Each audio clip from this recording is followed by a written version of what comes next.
At that moment, Frodo threw himself on the ground, and he heard himself crying aloud, "O Elbereth, Gilthoniel!" At the same time, he struck at the feet of his enemy. A shrill cry rang out in the night, and he felt a pain like a dart of poisoned ice pierce his left shoulder. Even as he swooned, he caught, as through a swirling mist, a glimpse of Strider leaping out of the darkness with a flaming brand of wood in either hand. With a last effort, Frodo, dropping his sword, slipped the ring from his finger and closed his right hand tight upon it. Greetings and well met, my friends. Yoistin here, and I hope you all are doing well, wherever you are in Middle-earth. Today we will be continuing the series dedicated to discussing the major differences between Peter Jackson's movies and J.R.R. Tolkien's books. This is part 2 of the series dedicated to the Fellowship of the Ring, and I will link the first part in the description and card above, so if you haven't checked that out, please feel free to do so. And just to clarify, we are talking about the extended editions of Peter Jackson's movies. Today we'll be talking about the major differences between the movies and books, from Bree and the Prancing Pony to the company's arrival at Rivendell. If there are any differences that I miss, let me know in the comments below. Now, let's begin our tale. Starting where we left off, in both the Fellowship of the Ring movie and book, the hobbits find themselves in Bree, headed for the Prancing Pony. Concerning the movie specifically, the hobbits make their way to Bree on foot, and come up into the town, passing Peter Jackson, who is eating a carrot, and they come into the Prancing Pony. There, Frodo, going by the name Mr. Underhill, asks for Gandalf, who Barlaam Butterbur, the owner of the inn, hasn't seen for 6 months. They get some ale and try to figure out what comes next, as the hobbits had been planning to meet Gandalf here. There is ominous tension in the Prancing Pony here in the movie, as the hobbits appear to be outsiders surrounded by some good men, some brigands, and a ranger covered in shadow at the corner of the inn. However, Merry and Pippin are able to break some of the tension when the former buys a pint of ale and the latter decides that he will get one too. As the scene progresses, Pippin speaks the name Frodo Baggins to other patrons. The name was supposed to remain hidden, and in his attempt to stop Pippin from speaking any more about his name or their quest, Frodo ends up putting on the One Ring and vanishing, to the Ranger Strider's dismay.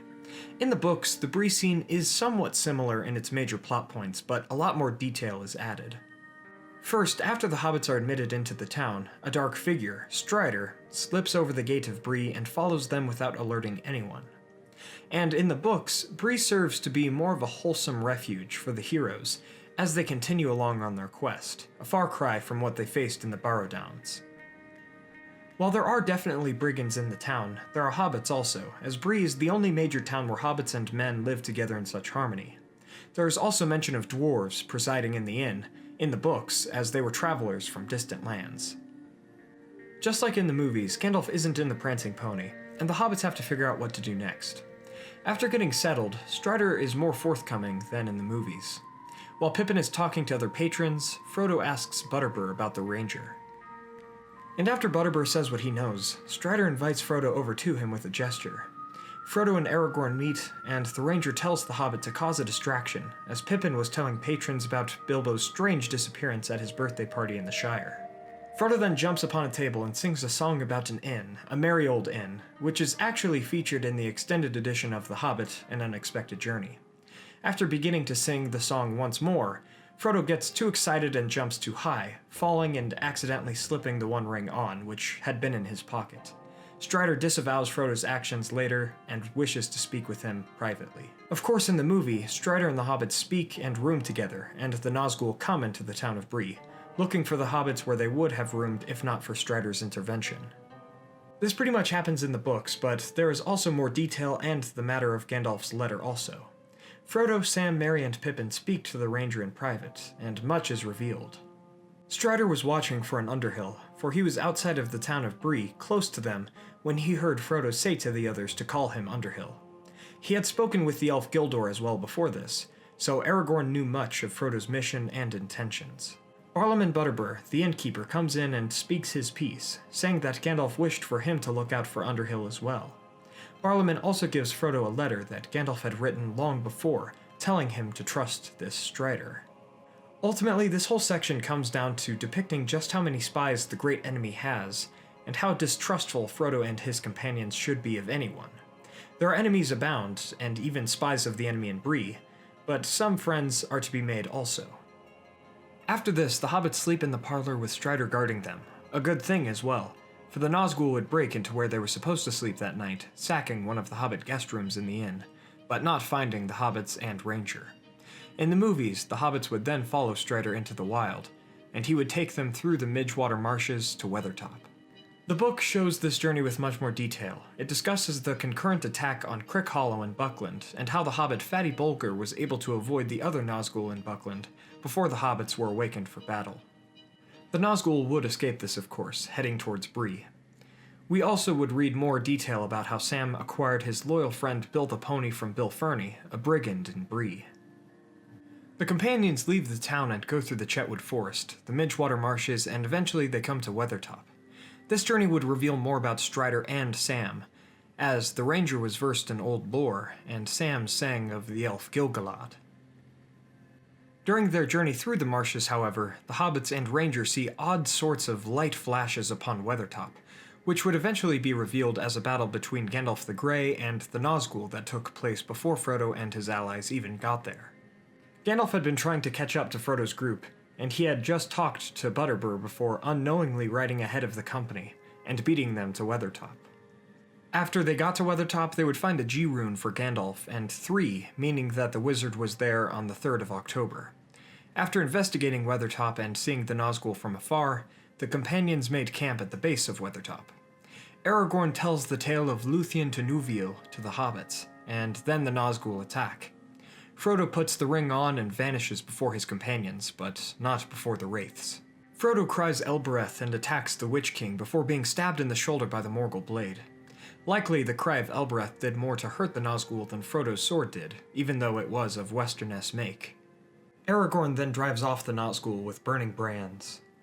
In the movie, Frodo is gravely wounded from Weathertop, and his companions quickly rush into the Trollshaws, finding the 3 trolls from the events of The Hobbit. Arwen, the daughter of Elrond, finds them, and with her horse Asfaloth speeds Frodo to Rivendell, even as the Nazgûl chased her. She then caused the Bruning's water to rise in the shape of horses and drown the Nazgûl. However, in the books, the wound does not incapacitate Frodo nearly as much at first. The companions do make haste to Rivendell, but Aragorn finds an elf barrel upon the road, which he takes as a sign that they may pass but should stay off of the road. This barrel was left by Glorfindel after he drove 3 Nazgûl off of the bridge and pursued them westward, coming across the other 2 who would flee southward. Frodo's company hikes the northern parts of the region, and they also come across the trolls from Bilbo's journey.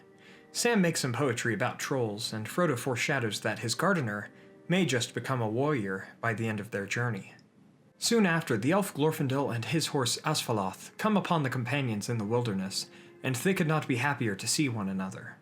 Glorfindel reveals that Elrond sent many scouts out into the wild to look for them, and he tells them of his own conflicts with the Nazgûl.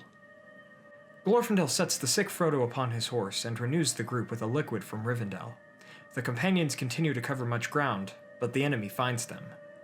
Glorfindel bids the horse to take Frodo alone over the ford of the Bruning River, for the other companions weren't in danger, as they did not carry the One Ring, and Frodo conflicted with the powers of the Nazgûl, as they were commanding him to stop, and they were trying to break his will. After reaching the other side of the ford, Frodo tells them to go back to Mordor and calls the names of Elbereth, the elven name for Varda, and Luthien the Fair, the daughter of Thingol and Melion. The Witch King and 2 others go into the ford. There the Witch King raises his hand and silences Frodo, causing him to drop and break his sword. Then the water rises and cavalry takes shape in the water. This is caused by the powers of Elrond and Gandalf in Rivendell. Thus the 3 riders were drowned, and behind the other 6 was a glowing white figure, Glorfindel, with other shadowy figures following behind, and the horses of the 6 other riders were driven mad and threw themselves into the Bruning. It is later revealed that the elf men and hobbits lit fiery brands that scared the horses of the Nazgûl into the river. Frodo lost his senses and fell into sleep. He was to awake in the last homely house east of the sea, but we will pick up there in the next installment of What's Different. Ultimately, while the movies and books are both great and offer similar plots, the books provide much more detail and Middle-earth culture, so if that sounds at all interesting, please consider delving into Tolkien's books. From this part of the Fellowship of the Ring, both in the movie and the book, we see what true companionship looks like, and that we must remain true to each other, if we are to escape the plans of evil and malice. Thank you all so much for watching. I really hope you guys enjoyed today's episode. If you did, please be sure to hit that like button and share this with a friend. Let me know your thoughts about this section of the Fellowship of the Ring in the comments below.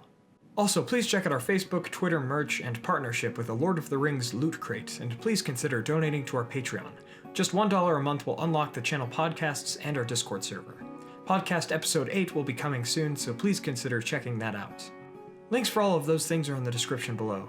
Finally, don't forget to subscribe to join the Men of the West and all of the Free Peoples today, and I'll see you all again next week with a video on the Angmar War. As always, thank you all so much for your support and for joining me on this adventure. Until the next one, my friends.